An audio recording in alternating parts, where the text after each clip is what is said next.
Hello everyone, welcome back to another rendition of the Weekly Wheel. I sound like a broken record when I say this, but the market was very red this week. I mean, this is where I started running the wheel, and this is where we're at now. Yeah. It's honestly comical how I somehow found a way to start the wheel the day the market topped and has been bleeding since. But the wheel's still only down about 10%. Down 10% in 3 weeks is not performance I want to keep up now. But if the S&P does a nosedive like this, typically option strategies that are betting on the market going up are down much more. And better yet, if I just bought the stocks that I'm currently assigned on the days I sold puts for them throughout these 3 weeks, I'd be down way more.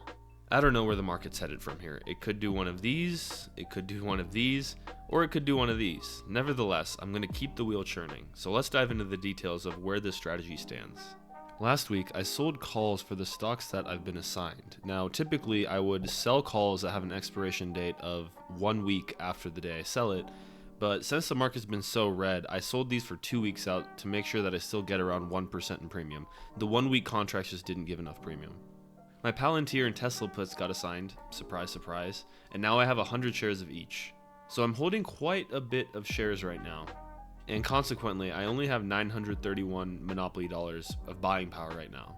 But that's totally fine. It's time to hunker down, sell calls, and wait for this broader market correction to be over. With that quick recap out of the way, it's time to look at the one stock that I like for this week. With the market bleeding so much over the last few weeks, there really aren't too many stocks that I love right now, but I do like Riot Platforms for a few reasons. There was this double top formation that played out when this neckline down here broke and price came down over 57% in less than 2 months. Now, I'm not saying that just because a stock is beat down that it can't go any lower. It certainly can, but I think a few things suggest that this might be the local bottom. First, price strongly bounced off the support that was established way back here about a year ago. It served as resistance a couple times before it finally broke through and there was a retest and confirmation, flipping it from resistance to support. This bounce is a powerful move, especially because Riot's a volatile asset and the rest of the market is bleeding. Seeing a volatile stock bounce when the market's bleeding so bad is a good sign.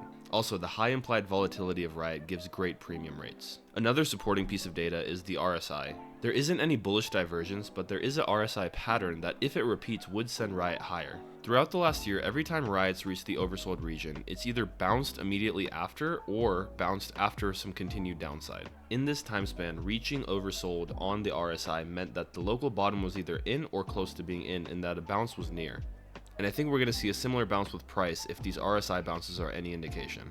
I primarily make my stock picks based on technical analysis, but today I also have a fundamental reason I think Riot will continue this bounce. The Bitcoin halving just happened this weekend, meaning that the Bitcoin production every day went from 900 to 450. Now, Riot is a crypto mining stock. Last time Bitcoin had a halving back in 2020, look how Riot performed over the next year as Bitcoin also rallied after the halving. While I don't think that a move this strong is likely to occur again, I think it is positive for the entire crypto space that another halving just happened. To begin next week's trades, I'll be selling calls for Palantir and Tesla because I got assigned them last week. As per usual, the calls I sell will have a strike price that is the same as my assignment price. Palantir is less volatile than Tesla, so I'm going to sell calls that are 2 weeks out to make sure that I still get around 1% in premium. The Tesla call expires in 1 week, and it still gives over 1%, which is great. Moving on to the put side, with my limited buying power, I'm only able to sell one put for Riot this week. I have a strike price of $8.50, which currently has an options price of 22 cents, which gives a great premium of about 2.5%. And that's it, guys. Let's see if the market bounces or just keeps on bleeding this upcoming week. I'll check in soon to see where the weekly wheel stands. Thanks for watching, like and subscribe, and see y'all soon. Peace.